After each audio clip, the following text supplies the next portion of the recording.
Good afternoon and welcome to ElectroBIM training. Today we're going to be looking at new features in ElectroBIM 2.2.2.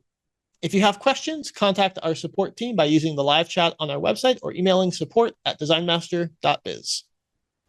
The first feature that we added are metric units for ElectroBIM. Previously, all of our inputs for lengths and areas were using imperial units.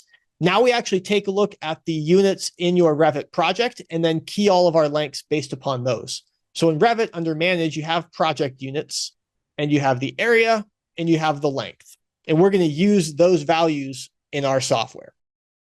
The length is going to impact the length for your feeder lengths and your circuit lengths.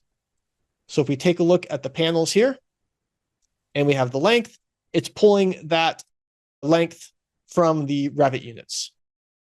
And so we can change that. If we change that to, say, meters, and we go take a look at panel edit. So now our length is based upon meters. So all of our output is going to be based upon meters, and then your input is based upon meters.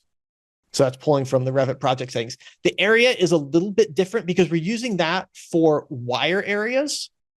And in Revit, you probably are going to be using square feet or square meters, depending on whether you're imperial or metric, because those are kind of the units you really want to work on when you're thinking about a building.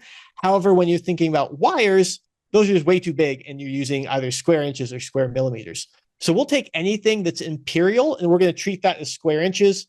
Anything that is metric, we're going to use square millimeters for the wire areas. If you're using imperial, the square feet or square inches, we'll also use circular mils in some instances.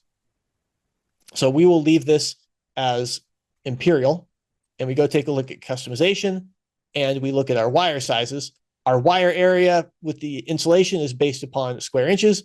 The wire itself is based upon circular mils, and in the NEC tables, these are the values that they use. So this makes it easy to pull from NEC tables to fill in these values.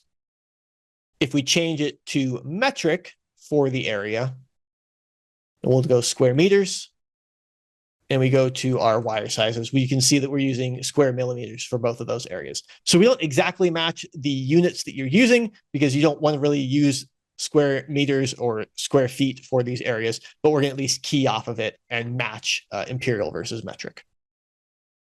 Next thing we did is that we updated the circuit edit command. So we've redesigned this. The functionality is largely the same, but this has been redesigned to have a new look and feel. So if we go back and take a look at the older version of the software, this is what the circuit edit used to look like. We had just the tree, we had the left and right circuits, and then the details over here on the right. And you can only change one circuit at a time. We have added this list, so you've got all of your panels in alphabetical order in addition to how they're connected. So you've got two options for finding your panels as you have more panels in your projects. That makes it a little bit easier. Then we reorganize over here on the right-hand side. We put all these circuit details down below just to make the dialog box not quite as wide. So we think that this takes advantage of your screen real estate a little bit better.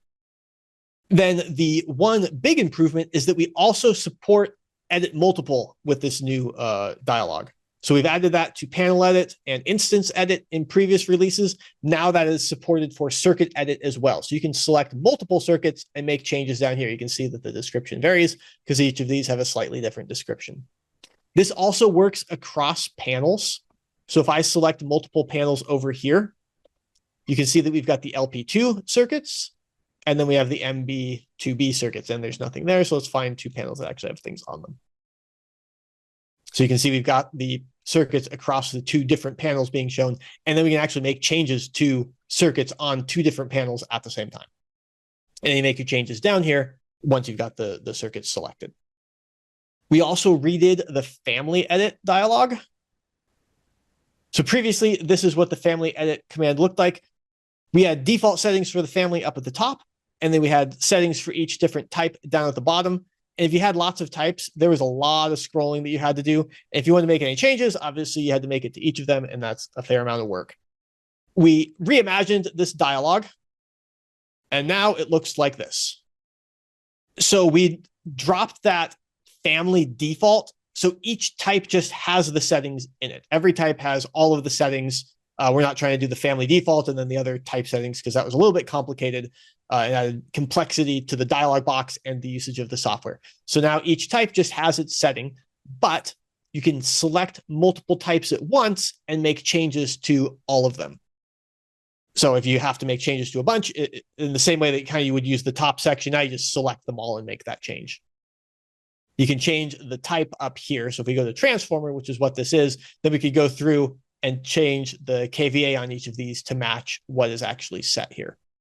Because while it says 15 KVA, Revit doesn't actually have any sort of KVA setting. So that's just generic text. So you do need to let ElectroBIM know what the size of your transformers are. And this is a much simpler and easier way to do that than it used to be. You still have to change it for each of them, but it's much faster than it used to be in this new dialog.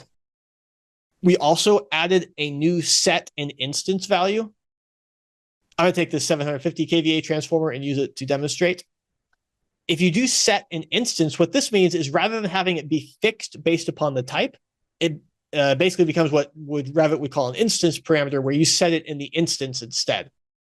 So I'm now going to load this into the project.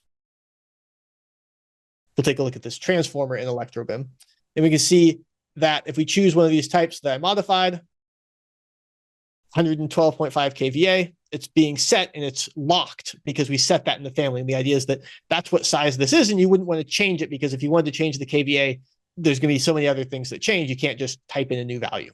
But if you want a 30 kVA transformer, you would need choose the 30 kVA type. If we go to 750 kVA, that was the one that was set in instance. Now we actually do have abilities to control this as well. So here we can override that size and we can just choose whatever we want it to be. However, you do have to set it explicitly. So that is how that is controlled.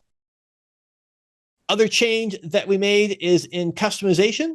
We now have actual commands for the single line diagram, device graphics, and feeder graphics. So if you run this command, you actually have a dialog box to change these values. Previously, we opened up text files and you had to edit these manually. It worked. It wasn't the cleanest interface. So we've improved that. So now you actually have an actual interface and you can't mess up the modifications of those text files. They're still stored as text files. If you really like that interface, you can go modify them manually. But this way you can't mess up the formatting because that would cause problems if you did that. So this is just choosing the different graphics that are available for your single line diagrams. One thing that we are removing is that we are removing support for new features in Revit 2020. You'll notice I was using Revit 2020 to demo the old features. That's because Revit 2020 is not getting upgraded with these features. So Revit 2020 is going to be frozen at ElectroBIM 2.2.1. It'll continue to work. So if you have projects that are using Revit 2020, it won't be a problem finishing them out. You're just not going to have access to these new features. There's obviously a trade-off between supporting older versions and the more versions we support, the more time we have to spend on development, and we have to make sure that we're supporting versions that are being used enough to warrant that. We've got about 5% of users who still have projects in Revit 2020, so it's not insignificant. So we still are obviously going to support the current software, but we're not going to add new features. There were some changes in Revit 2021 that Revit did that make supporting Revit 2020 a little extra work compared to the other versions. And then also the changes that they made in Revit 2025 don't port backward to 2020 as well. So there's some under the hood technical reasons that dropping 2020 is actually going to make our development a little bit easier. So just be aware, if you're using Revit 2020, it's going to be on the old version. Revit 2021 through 2025 will have all of the new features. Thank you for watching today's ElectroBIM training on new features in ElectroBIM 2.2.2. Contact us with questions or comments by using the live chat on our website or emailing support@designmaster.biz.